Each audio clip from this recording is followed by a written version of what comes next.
Oke, seru ya pembahasan sebelumnya tentang Quasimodo. Jadi banyak sekali yang bertanya Quasimodo atau Head and Shoulder ya. Jadi secara pandangan Afik pribadi, Head and Shoulder akan terbentuk jika QM ini sudah valid atau bahu kanan sudah valid ya. Dimana kalau kita melihat chart pattern, ini adalah bahu kiri dan ini adalah bahu kanan atau Quasimodo.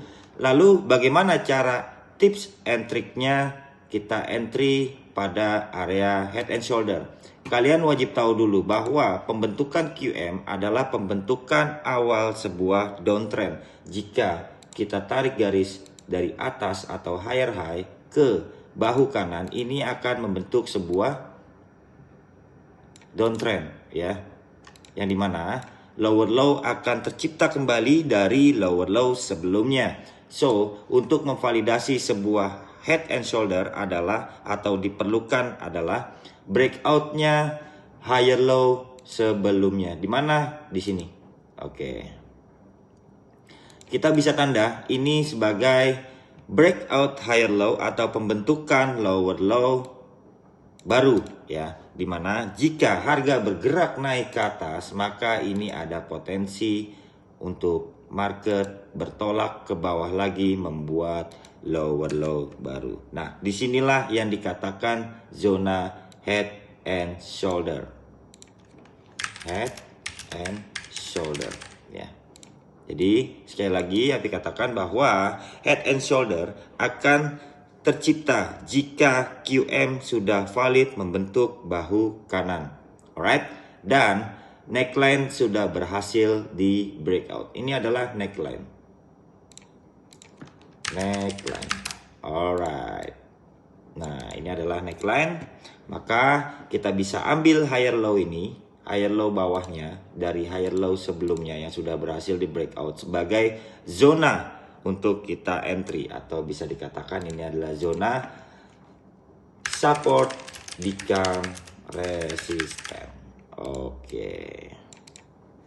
Nah, seperti inilah bentukan daripada head and shoulder. Kembali ke real market. Oke, lalu bagaimana untuk penerapannya di real market, Bang Afik? Oke. Kalau tadi sebelumnya kita sudah membuat atau mencari chart pattern QM ya, dan sudah valid terbentuk. Ini adalah chart pattern QM yang sudah valid terbentuk ya, dan market sudah running ke bawah.